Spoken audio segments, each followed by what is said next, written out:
Sportcast Sportcast-ի հերթական թողարկումն է, ես Դավիթ Աղաբեկյանն եմ, անդրադառնում ենք ֆուտբոլի աշխարհի առաջնությանը, այս առաջնությունը ընթացքի մեջ է, սա մեկ առաջին լիարժեք անդրադարձն է այս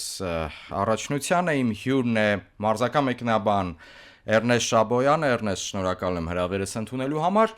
Իհարկե առաջնությանը անդրադարձով մենք պետք է խոսենք նաև այս առաջնության նոր ձևաչափի, դե ձևաչափը մեծ հաշվով կարծես թե նմանվում է նախորդ ձևաչափերի, բայց թիմերի քանակը բավական մեծացել է։ 48 հավաքական է մասնակցում Հյուսիսային Ամերիկայում տեղի ունեցող աշխարհի գավաթի խաղարկությանը, այս թիվը առաջին անգամն է, ի վերջո, եւ մենք պետք է հասկանանք աշխարհի առաջնությունը այսպիսի ձևաչափով հետաքրքիր է, դիտարժան է, թե ոչ։ Նախ ողջույն, շնորհակալ եմ հրավերի համար։ Գիտես, ես նույնպես մտավախություն ունեի, որ անհետաքրքիր է լինելու, ես երևի առաջի այսպես քննադատողներից մեկն եմ եղել, որ ինչու այսպես շատացրին թիմերը եւ այլն, բայց ընթացքը ցույց է տալիս, որ իսկապես շատ հետաքրքիր է։ Նու առաջին հայացքից դե այնպիսի նոնեյմ հավաքականներ, ինչպիսիք էին Կյուրասաուն, Կաբո Վերդեն եւ մնացածը, նույնիսկ Իրաքի հավաքականը առաջին հայացքից թույլ էին թվում, բայց այնինչ տեսնում ենք աշխարհի առաջնությանը, իսկապես զարմացնում է։ Բոլոր թիմերը կազմ ու պատրաստ են, հիմա այստեղ հարց է առաջանում, այդ հավաքականներն են ուժեղացել, թե ընդհանուր թոփերն են իրենց մակարդակը գցել, որովհետև այնտեղ կան ֆուտբոլիստներ, որոնք եվրոպական ծանր մրցաշրջան են անցկացրել եւ առայժմ այդ թեթև կարճատև արձակուրդն էլ չունեցան, ընկերական խաղեր ու ծանր մրցաշրջանից հետո եկել են։ Այո, նախապատրաստական փուլը նաև թոփ հավաքականների համար բավական կարճատև էր, դա զգացվում է նաև առաջի խաղերում այդ թոփ հավաքականների, չնայած որպես կանոն թոփ հավաքականները որոշակի կորիզ ունենում են, չէ, որ խաղացված է իրար հետ եւ այլն, բայց ինչպես դու նշեցիր, երկար մրցաշրջանից հետո նաև տարբեր ֆուտբոլ դավանող ակումբներից են ֆուտբոլիստները, հասկանալի է, նույնիսկ օրինակ Իսպանիայի հավաքականին եթե դիտարկենք, կորիզը կա, Եվրոպայի չեմպիոն է եւ այլն, հիանալի խաղ ցուցադրեց երկրորդ խաղում, խմբային փուլի, սակայն որոշակի դժվարություններ ունեցավ առաջին խաղում։ Դե մենք տեսնում ենք, որ իսկապես թոփ հավաքականները կարծես դժվար են մտնում այս առաջնություն, դժվար են սկսում, բայց գուցե եւ իրենց հաշվարկն է այդպիսին։ Ճիշտ ասած, խաղի ընթացքում խաղը մեկնաբանելիս նույնն ասացի, որովհետեւ ինչով են տարբերվում թոփ հավաքականները մնացած ավելի փոքրիկ հավաքականներից։ Նրանք կորցնելու ոչինչ չունեն։ Ի վերջո իրենց կյանքի երևի թե գլխավոր խաղն են անցկացնում, կլինի նման շանս, չի լինի, դա արդեն այլ հարց է։ Հետևաբար օգտագործել ամբողջ ներուժը, խաղալ այդ էներգատար ֆուտբոլը, ինչպես տեսնում ենք նույն այդ Կաբո Վերդեի, Կյուրասաուի կամ մնացածի խմբային փուլում, այո։ Որովհետև ով գիտի, կստացվի դուրս կգան, չի ստացվի միևնույնն է։ Ելով գիտի երբեն որակավորվելու։ Բացի դրանից, ես միշտ ասում եմ, որ մեծ մրցաշարերը դրանք յուրահատուկ տոնավաճառներ են, այսինքն այդ փոքրիկ հավաքականների ֆուտբոլիստները ցույց են տալիս իրենց ամբողջ ներուժը, որպեսզի սկաուտները նկատեն, մեծ ակումբները նկատեն եւ դա ոնց կարծես որոշակի տրամպլին լինի, այո, որպեսզի կարողանան լավ թիմերի ուշադրությունը գրավել։ Այլ հարց է արդեն թոփ հավաքականները, որովհետեւ այստեղ արդեն գալիս է ռազմավարությունը։ Այո, նրանք սկսում են դժվար, մենք տեսանք, որ Իսպանիայի հավաքականը առաջին կեսում լուծեց իր խնդիրը եւ երկրորդ կեսում գրեթե գնդակ էր գլորում։ Սա նշանակում էր, որ Իսպանիան, որն ահռելի ներուժ ունի, սկսեց արդեն ճիշտ բաշխել ուժերը, որովհետեւ խմբային փուլում այսպես թե այնպես կարգի հաշվին Իսպանիայի նման հավաքականը պետք է հաղթահարի։ Եվ այստեղ կապ չունի, առաջին տեղով դուրս կգան, երկրորդով դուրս կգան, ի վերջո ուժեղ կլինի մրցակիցը, թույլ կլինի մրցակիցը, որովհետև եթե դու ուզում ես չեմպիոն դառնալ, քեզ համար կապ չունի, դու առաջինով, այո, այնտեղ հաշվարկներ կան, բայց այնուամենայնիվ հաշվարկը փլեյօֆն է։ Իհարկե, հիմա առաջինով դուրս կգան ուժեղ թիմի վրա, թե երկրորդով ավելի ուժեղ թիմի վրա, միևնույնն է, լինում է այնպես, որ այդ հաշվարկները չեն աշխատում, բայց եթե դու ուզում ես դառնալ լավագույնը, դու պարտավոր ես չվախենալ ուժեղ հավաքականներից, այնպես որ այս առումով թոփերը տարբերվում են ավելի փոքրիկ հավաքականներից եւ երևի թե սա է հիմնական պատճառը, որ երկրպագուներից շատերը Իսպանիայի առաջին տուրում խաղացած ֆուտբոլը այդպես կարծես ողբերգական էին համարում, այդ ռեզոնանս առաջացավ մեծ, Իսպանիան եւ այլն, իրականում ոչինչ տեղի չէր ունեցել, առավել եւս Ուրուգվայը նույնպես միավորներ բաժանեց եւ Իսպանիան հիմա անում է այն, ինչ անում է։ Այո, մենք տեսանք Գերմանիայի հավաքական, որը հայտնվեց ֆորս մաժորային իրավիճակում եւ ցույց տվեց ինչի է ընդունակ։ Խոսքս բայց հավասար խաղ է։ Հավասար խաղում, իհարկե, այո։ Այստեղ աֆրիկյան թիմերին պետք է նաև խոսենք, ինձ թվում է մենք դեռ կհասցնենք այդ մասին խոսել, բավականին ծանր հանդիպում էր, բայց գերմանացիները ցույց տվեցին, որ կազմ պատրաստ են եւ սա նաև հոգեբանական շատ կարևոր գործոն էր գերմանացիների համար ցույց տալու, որ իրենք կարող են նման խաղեր փրկել եւ իրենք պատրաստ են, որովհետեւ Նագելսմանին էլ երբ նայում էր, Գերմանիան պարտվում էր, բավականին լարված էր, ինքս էլ զգում էի, որ ընդամենը 1 գոլ եւ Գերմանիան բացվելու է։ Այդպես էլ եղավ։ Քանի որ անդրադարձար հենց այս խաղին, մեկ ենթահարց, տես Գերմանիայի հավաքական այնպես չէր, որ կարծես առավելություն ուներ Կոտ դ'Իվուարի դեմ խաղում, նույնիսկ վերջին րոպեներին մենք դա տեսանք։ Այո, այդ գոլը եղավ երկրորդ եւ Գերմանիան հաղթեց այդ խաղը, սակայն հավասար խաղեր կրկնվում եմ։ Գերմանացիք այնպես չէ, որ մեծ ճնշում էին գործադրում եւ այլն, ինչպես որ իրենց պարագայում բնորոշ է։ Շատ լավ հարց էր։ Ես ասել եմ, շարունակում եմ պնդել, որ մեր թոփ հավաքականները այլևս այն նախկին հզորությունը չունեն։ Այս Գերմանիայի հավաքականը եկեք համեմատենք մոտավորապես 10 տարի առաջվա Գերմանիայի հավաքականի։ Չեմպիոնական 14 թվականի եւ ոչ միայն, դրանից հետո նաեւ, այսպես ասեմ, 2000-ականների, 2010-ականները նույն Ֆրանսիայի հավաքականը տեսեք ինչ կազմ ունի, հավասարազոր 3 կազմ կարող են հզորագույն դուրս բերել։ Իտալիայի մասին չեմ էլ խոսում, վերցնենք մյուս Իսպանիայի հավաքականը, կարծես թոփ հավաքականներ են, բայց երբ որ համեմատում ենք այս թիմերին, նույն պորտուգալացիները նախորդ սերունդների հետ, ինձ համար այս ֆուտբոլիստները շատ ավելի թույլ են, քան նախորդ թիմերի ֆուտբոլիստները, նույն Պորտուգալիան, նույն Ֆրանսիան, որովհետև այնտեղ 11-ը վառանհատականություն էին։ Եվս 11-ը նստած էին պայստայինների նստարանին, էլի վառանհատականություն էին։ Հիմա 1-2 ֆուտբոլիստ կա, եւ այս ֆուտբոլիստներին, երբ որ իրենք սկսում են տեխնիկա ցուցադրել, մենք ասում ենք, տեսեք ինչ են անում։ Իրականում ֆուտբոլի գեղեցկությունը մենք շատ ենք խոսել այդ մասին, ֆուտբոլի գեղեցկությունը հենց կայանում է տեխնիկայի մեջ, ինչի է սիրվում ֆուտբոլը, ինչի է սիրվել, ինչի ամենամասսայական ժողովրդական սպորտը, որովհետև ամենահասարակ սպորտաձևն է, հասանելի է ժողովրդին, անկախ տարիքային ցենզից, անկախ կրթական ցենզից, իսկ հիմա բարձրագույն մաթեմատիկա է դարձել ֆուտբոլը եւ այս առումով այդ գեղեցկությունը կորել է, հետեւաբար երբ որ մենք տեսնում ենք տեխնիկապես հարուստ ֆուտբոլիստի, տեսեք ինչ են անում։ Երևի թե սա է հիմնական գործոնը, որ այդ խաղի դիտարժանությունն ընկել է, այսինքն այդ նույն թոփ հավաքականները քիչ առաջ էլ ասացի, ավելի շատ ռազմավարություն են գծում եւ չեն շեղվում իրենց ուղեցրից, կապ չունի կպարտվեն, չի ստացվի, կստացվի, իսկ այն ժամանակ այդպես չէր, այն ժամանակ ավելի շատ կրեատիվ կար, այն ժամանակ այդ ստեղծագործ խաղի համար էր երկրպագուն գնում եւ սպասում էր ոչ ստանդարտ գործողության։ Այդ ռոմանտիզմը վերացել է ֆուտբոլից, որը ֆուտբոլը գեղեցիկ էր դարձնում։ Իդեպ հետաքրքիր դիտարկում այս պարագայում շատ է խոսվում, որ հավաքականների ֆուտբոլը ակնհայտ սկսել է զիջել եւ ակումբային ֆուտբոլին, դե իհարկե խոսքը գնում է առաջին հերթին առաջատար ակումբների մասին կամ առաջատար լիգաների ակումբների մասին, դե զիջում է, բայց հավաքականների պարագայում, երբ որ խաղացվածության խնդիր ունեն նույնիսկ թոփ հավաքականները եւ այլն, այդ քո նշած տեխնիկապես լավ զարգացված ֆուտբոլիստների այդ հնարքները հնարավոր է կյանքի կոչել եւ իրենք փորձում են դա իրականացնել խաղադաշտում հենց հավաքականների խաղերի ժամանակ, երբ որ դիմադրությունը այդպես խիստ չէ, այսինքն մրցակցի դիմադրությունը պաշտպանների, ինչպես մենք տեսնում ենք ազգային լիգաներում առաջատար, երբ որ նույնիսկ ամենատեխնիկապես լավ զարգացված ֆուտբոլիստը իր հնարքներում չի հաջողում, որովհետեւ մրցակից պաշտպանը ոտքին նստած է, այսպես ասած, նույնիսկ ունի իր օգնականը եւ այլն, չի ստացվում։ Շատ հազվադեպ է, որ տեսնում ենք նույնիսկ թոփ խաղերում, որ այդպիսի հնարքներով, որը մեկը մի քանի մրցակցի շրջանցի։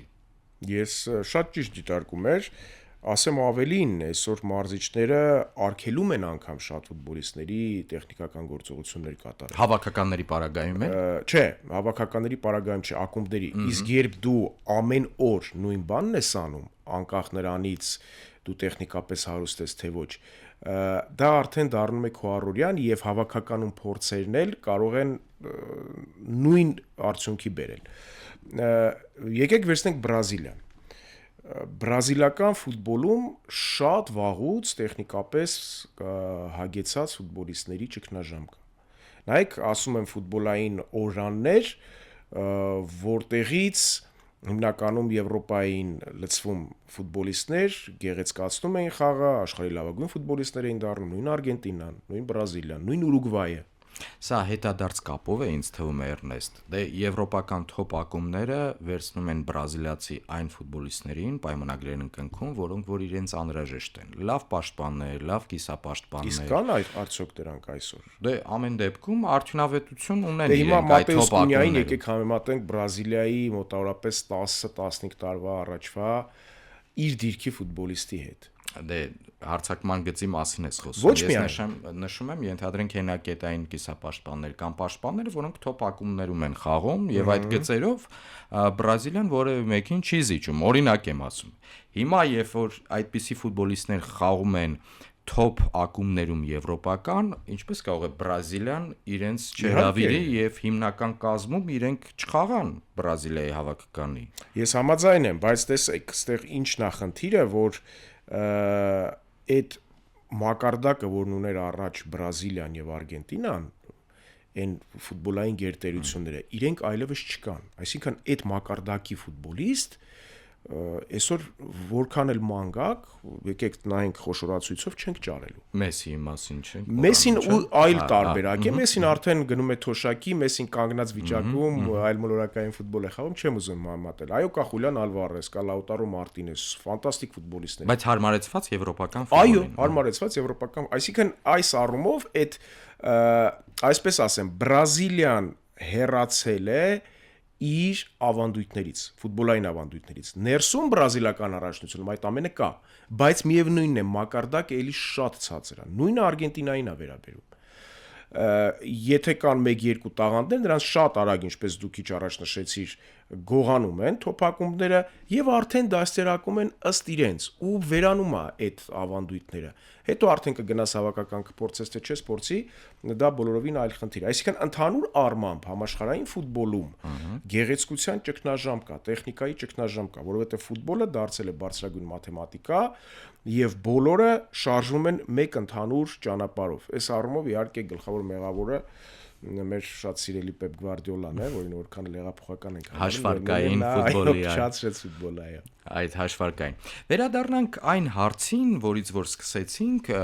48 թիմ առաջնության ընթացքում, որը տեղի ունենում իդեպ այնպիսի եղանակային պայմաններում, դե շոկ կրակ եւ այլն, դե երեկոյան ժամերին փոքրինչ այդպես չէ, նկատում եմ Հյուսիսային Ամերիկայի, դե այնտեղ էլ ժամանակային գոտիները քիչ չեն, 4-5 ժամանակային գոտի կա։ Բայց ամեն դեպքում, երբ որ այդպես հերարցակման նպատակով հարմարեցվում է ֆուտբոլային Եվրոպայի համար, որպեսզի դիտելիություն լինի Եվրոպայում, մենք տեսնում ենք, որ դե Եվրոպայում երեկո է, բայց այնտեղ Հյուսիսային Ամերիկայում այն քաղաքում, որտեղ անցկացվում է տվյալ հանդիպումը, որի մասնակիցն է եվրոպական որևէ թոփ հավաքական, կեսօր է։ Կեսօր մենք գիտենք ինչպիսի արև է, ինչպիսի շոկ է այնտեղ, ինչպիսի եղանակային պայմաններ են։ Եվ մենք տեսնում ենք, որ եվրոպական հավաքականները այդ պարագայում տուժում են։ Այդպես ենք ենթադրում այն իրավիճակից, այն պատկերից, որ մենք տեսնում ենք։ Դա մեկ հարց, դե մեկ էլ այդ 48 թիմ ի վերջո սա դե շատ էլ էին քննադատում, դու էլ նշեցի, որ նախկինում քննադատում էիր, ակնհայտ էր, որ FIFA-ն գնում է իր բյուջեն ավելի մեծացնելու ուղղությամբ եւ դե որքան շատ խաղ, որքան շատ երկիր մասնակից լինի առաջնությանը խոշոր միջոցառմանը, ապա ավելի շատ եկամուտ կունենա FIFA-ն, դե FIFA-ն նշում է դե եկամուտը եկամուտով, բայց այդ գումարները այնպես չէ, որ մեր գրպաններն են գնում, մենք ծախսում ենք ամբողջ աշխարհով մեկ տարբեր անկյուններում ծրագրեր իրականացնելով ֆուտբոլի զարգացման ուղղությամբ եւ այլն։ Տես այնինչ անում է UEFA-ն, շատ վաղուց անում էր FIFA-ն, այսինքն երկուսն էլ զուգահեռ ընթանում էին, երկուսն էլ խոշոր, երկուսն էլ համարում եմ խոշոր շնաձուկ եւ կայսրություններ են երկուսն էլ, պատահական չէ, որ արդեն նախնական հաշվարկներ է արել FIFA-ն, մի քանի օր առաջ կարդացի, մոտավորապես 9 միլիարդ դոլարի շահույթ են ակնկալում, եթե ոչ ավելի։ Պատկերացրու, եզրափակիչի տոմսերն արդեն մինչև $70,000 են որոշ տեղերի համար, որոշ տեղերի համար, VIP օթյակները ընդհանրապես ֆանտաստիկ գումարներ են։ Ինչն է այստեղ ամենահետաքրքիրը, որի վրա FIFA-ն բռնում է ամենացավոտ տեղերը, այսինքն մենք չենք խախտում մեր ավանդույթները, մենք անում ենք այնպես, որպեսզի ֆուտբոլային ընտանիքին հաղորդակից լինեն փոքրիկ հավաքականները, զգան ինչ է նշանակում ի վերջո աշխարհի առաջնությունը, հետեւաբար մենք ավելի հեշտացնում ենք, որպեսզի փոքրիկ հավաքականները նույնպես հաղորդակից լինեն դրան, բայց իրականում սա աշխարհագրության մեծացում է, ֆինանսական աշխարհագրության մեծացում, հետեւաբար այդ խորամանկ քայլը աշխատում է, այնպես ինչպես աշխատեց UEFA-ի պարագայում ազգերի լիգա կոչված թյուրիմացությունը կամ կոնֆերենցիաների լիգա կոչված ակումբային թյուրիմացությունը, շատերի համար, այդ թվում նաև Հայաստանի փոքրիկ ֆուտբոլային պետությունների համար, սա շանս է զգալու այդ շունչը, խաղալու, ինչ որ ավելացնելու կամ գումար աշխատելու, բայց այդ գումարը օվկիանոսի մեջ կաթիլ է, որը այո, մեզ համար բավականին խոշոր է, այնուամենայնիվ, եթե UEFA-ն կամ FIFA-ն այսքան ծախսում են, 100-պատիկ անգամ շահույթ են անում։ Դա այս մասով։ Ինչու այս շահույթը մոտավորապես 9 միլիարդ կկազմի ըստ FIFA-ի հաշվարկների եւ ինչու էր ընտրված Միացյալ Նահանգները, մասնավորապես, որովհետեւ մենք հասկանում ենք, որ կենտրոնը ամեն դեպքում Միացյալ Նահանգներն է, Կանադան եւ Մեքսիկան ուղղակի օգնող գործոններ են, որովհետեւ ամենալավ սպորտային շոուն մարքեթինգային շոուն անում է Միացյալ Նահանգները։ Ես ուզում եմ զուգահեռ անցկացնել 94-ի մունդիալի հետ, առաջին անգամ FIFA-ն գնաց նման քայլի եւ այն ժամանակ ոչ ֆուտբոլային Միացյալ Նահանգներում այդպես էին նշում այո, այն ժամանակ դեռևս չմոռանանք, որ Ամերիկայի Միացյալ Նահանգներում ֆուտբոլ որպես այդպեսին չկար, սիրողական մակարդակի վրա էր։ Պայմաններից մեկը MLS-ը ստեղծելն էր։ Եվ էլի քննադատությունների շարք, ասում էին այդ կիզիչ պայմաններում, ոչ ֆուտբոլային երկրում ինչպես են կազմակերպելու, բայց փորձը ցույց տվեց, որ ժամանակի լավագույն առաջնություններ, նախ շատ նորամուծություններ ֆուտբոլում հենց այդտեղից եղան եւ պատահական չէ, որ նույն նորամուծությունները հիմա նորից Միացյալ Նահանգներից է սկսում, անգամ էկրանների վրա հաշիվը գրելը, կրկնապատկերները ցույց տալը, հեռուստացույցով, կազմերը ցույց տալը դասավորությունը ու տենց շատ նորամուծություններ 94-ի մունդիալից սկսեց։ Հիմա նույնը այստեղ է, որովհետև ամերիկացիներից լավ այդ շոուն ոչ մեկ չի կարողանում կազմակերպել։ Ամերիկացիներից լավ ապրանքը ոչ ոք չի վաճառում։ Եվ այդ շոուն, որը կար 94-ին, 100 անգամ ավելի ուժեղ, այդ շոուն հիմա տեսնում ենք նաև Միացյալ Նահանգներում։ Նկատած կլինես, Մեքսիկան եւ Կանադան փորձում են հետ չմնալ իրենց տարածքում անցկացվող խաղերի ընթացքում, բայց միևնույն է գլխավոր ռեժիսորը այս ամենի հենց Միացյալ Նահանգներն է։ Դու էլ ինքդ լավ գիտես, որ անցած անգամ պետք է այդ ամենը լիներ, չստացվեց, այստեղ քաղաքականությունը մուտք գործեց եւ Կատարը գողացավ։ Այնտեղ էլ վատ չէր, բայց եթե համեմատենք Կատարի եւ Միացյալ Նահանգների մունդիալները, սարեր ձորեր են, հասկանալի, ամեն մի հաջորդը պետք է ավելի լավը լինի, բայց Եվրոպային այս առումով իհարկե Միացյալ Նահանգները գերազանցում են։ Իդեպ Միացյալ Նահանգներում ֆուտբոլի զարգացումը, նաև դիտաժանության բարձրացումը մեծ եկամուտներ է բերում եվրոպական ֆուտբոլին։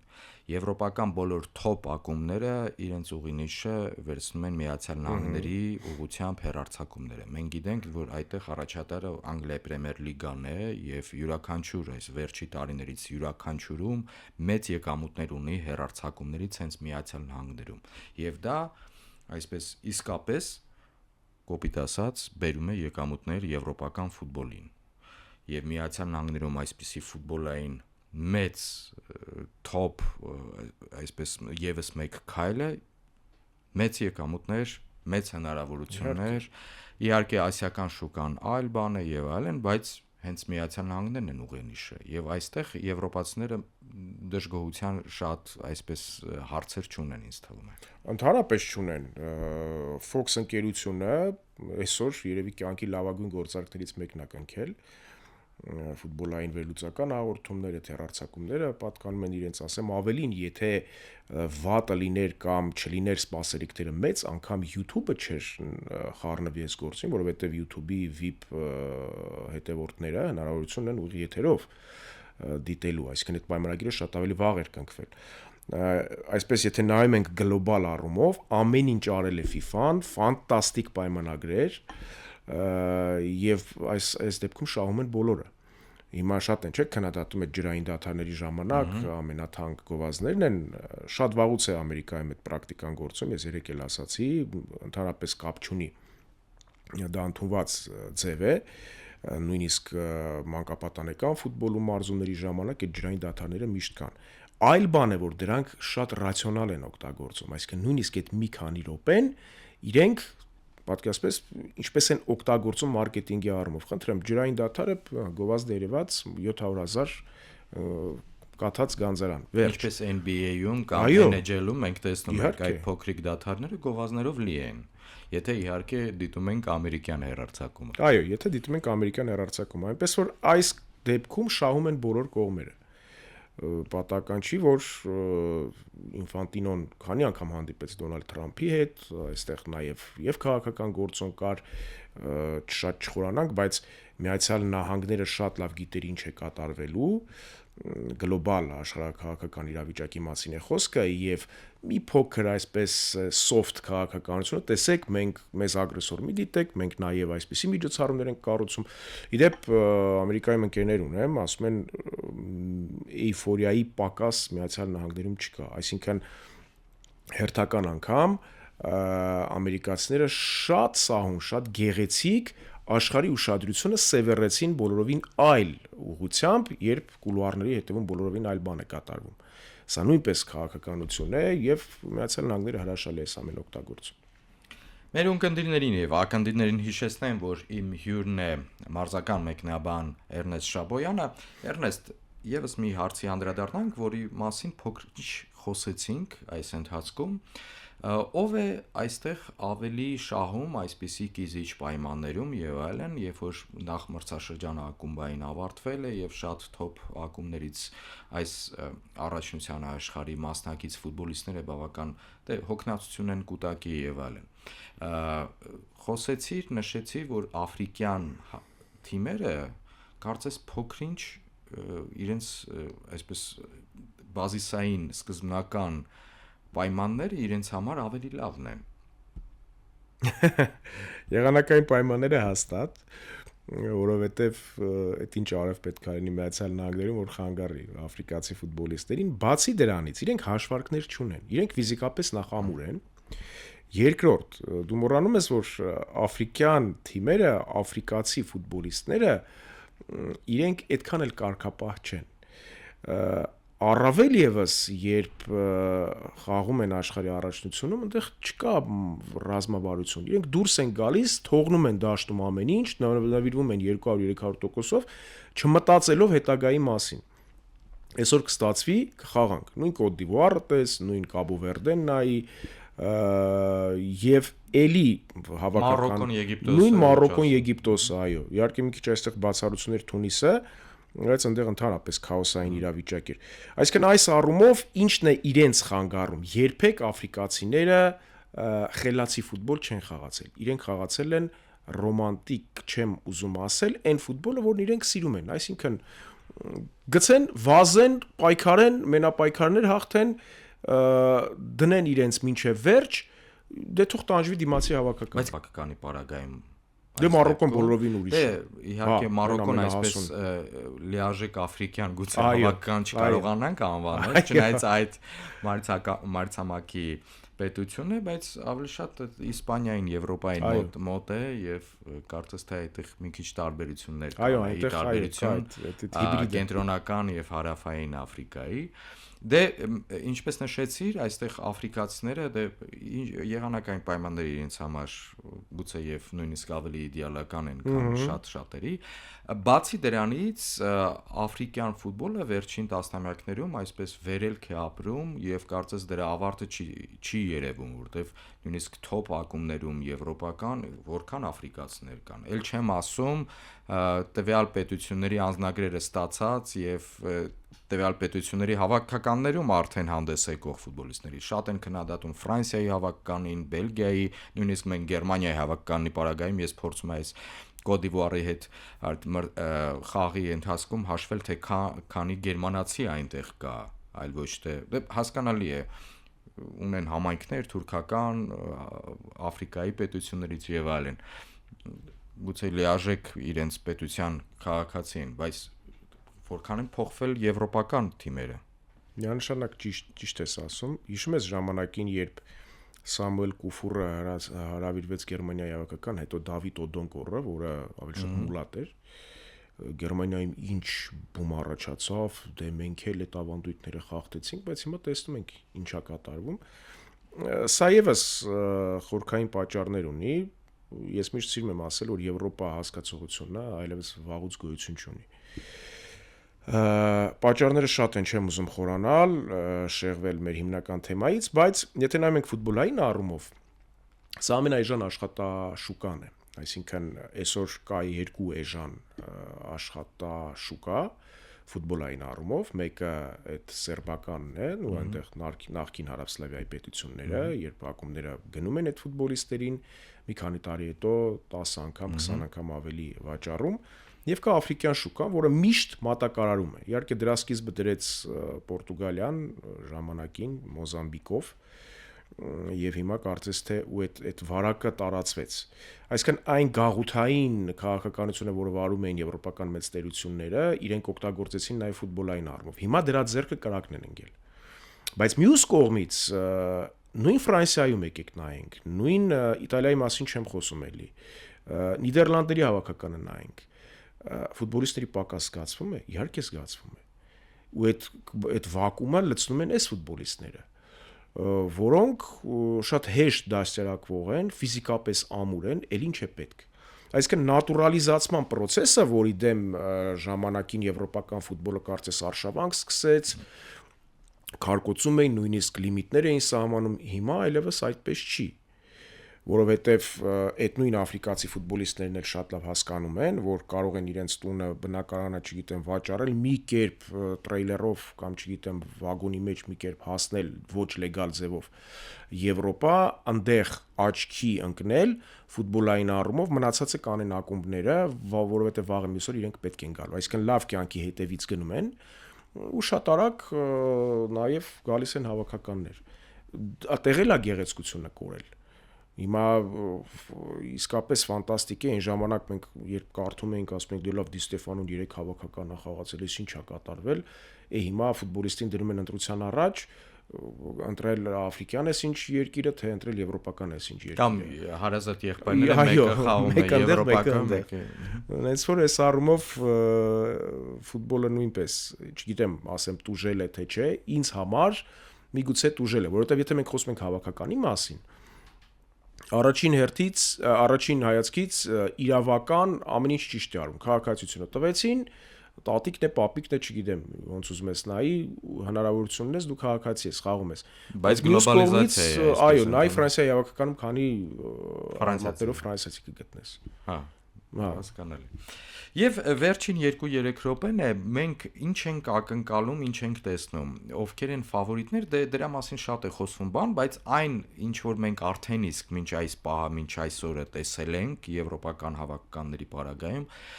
եւ նույնիսկ այստեղ պետք է Բրազիլիայի մասին խոսենք, նաեւ Արգենտինայի պարագայում։ Շատ կարճ, մենք տեսնում ենք այստեղ ակնհայտ ֆավորիտների, որոնք որ կարող են մինչև եզրափակիչ կամ կիսաեզրափակիչ հասնել իրենց խաղով։ Ակնհայտ ֆավորիտ այս պահի դրությամբ համարում եմ 3 հավաքականի՝ Արգենտինա, Իսպանիա եւ Անգլիա։ Արգենտինան կայացած թրծված թիմ է, ցույց տվեց, որ ոչ մեկին չի փորձելու ընդհանրապես միտք չունի թերագնահատելու։ Անգլիայի հավաքականը իսկապես տպավորեց, որովհետև վերջապես տեսա մարզիչ, որն օգտագործում է այս թիմի ներուժը։ Հարձակողական ներուժը։ Հարկ եղած դեպքում Տուխելը կարող է նաև պաշտպանության անցնել։ Ֆանտաստիկ թիմ է հավաքել։ մենք քննադատում ենք սրան չվերցրեց, Տրենտին չվերցրեց, բայց մենք հասկանում ենք Տուխելը ինչ մարզիչ է եւ այս առումով շատ կուզեմ, որ հաջողի Անգլիայի հավաքականը։ Իսպանիան նույնպես պատրաստ է։ Մնացած ոչ մի հավաքականի առայժմ նույնիսկ ֆրանսիացիներին, թեպետ իրենք նույնպես կարող են այս շարքը համալրել, ակնհայտ ֆավորիտ չեմ համարում։ Ինչու՞։ Ֆրանսիայի պարագայում կա Դիդիե Դեշամ, որը այդպես old school իր դափնիների վրա քնած մարզիչ է, Պորտուգալիայի պայմաններում մարզիչը ակնհայտ թույլ մարզիչ է, Բրազիլիայի հավաքականին ընդհանրապես ֆավորիտ անգամ չեմ համարում, որովհետև սա երևի պատմության ամենաթույլ Բրազիլիայի հավաքականն է, առավել եւս հիմա կարծես թե Ռաֆինյան էլ շարքից դուրս մնաց, ով մնաց այնտեղ հավաքականներից։ Պորտուգալիան տեսանք էլի երկու խոցելի կողմ ունի Աքիլեսյան գարշապարը։ Գերմանիան, Նիդերլանդները։ Այ հիմա կասեմ այդ շատ լավներ, բայց Պորտուգալիան երկու Աքիլեսյան գարշապար ունի, մեկը գլխավոր մարզիչն է, մյուսը Կրիշտիանո Ռոնալդուն։ Նիդերլանդները բավականին ամուր կորիզ է, բայց ես մի առիթով էլ ասեցի, գերմանացի մի տնտեսագետ, ինչ-որ բանաձև էր հնարել եւ գուշակել նախորդ 3 մունդիալների հաղթողներին, այդ ֆուտբոլային բանաձև չէր ընդհանրապես մաթեմատիկական, հիմա այս անգամ գուշակել է, որ եզրափակիչում հանդիպելու են Նիդերլանդներն ու Պորտուգալիան, Նիդերլանդները հաղթելու են։ Բայց կա, չէ, այդ Բենֆիկայի պարագայում Բելա Գուտմանի անեցքներ, հիմա Նիդերլանդների վրա էլ սա ազդում է։ Եվ Նիդերլանդներից հետո ասեցիր, որ հավաքական Գերմանիան։ Ամեն դեպքում Գերմանիային ֆավորիտ չեմ համարում։ Նագելսմանի երկրպագու եմ, բայց այնտեղ ներսում կան ինչ-որ խնդիրներ, Նագելսմանը ամեն դեպքում դեռ հավաքականի մարզիչ չէ, որքան էլ հզոր մտածող մարզիչ է, բայց չեմ կարծում, որ Գերմանիան դրանով կհաջողի։ Հետևաբար մնաց շարքը։ Թող լավ Ֆրանսիային էլ ավերացնենք, թող լինի 4։ Շնորհակալ եմ Էրնեստ, հետաքրքիր զրույցի համար։ Մենք կհանդիպենք առաջիկա շաբաթներից որևէ մեկում, դարձյալ անդրադարձով աշխարհի առաջությանը, իհարկե ավելի շատ խաղեր անցկացված կլինեն եւ հավանաբար արդեն փլեյօֆի փուլը կլինի ավարտին կհասնի։ Հիշեցնեմ, որ իմ հյուրն է մարզական մեկնաբան Էրնեստ Շաբոյանը, ես Դավիթ Հաղաբեկյանն եմ, առայժմ։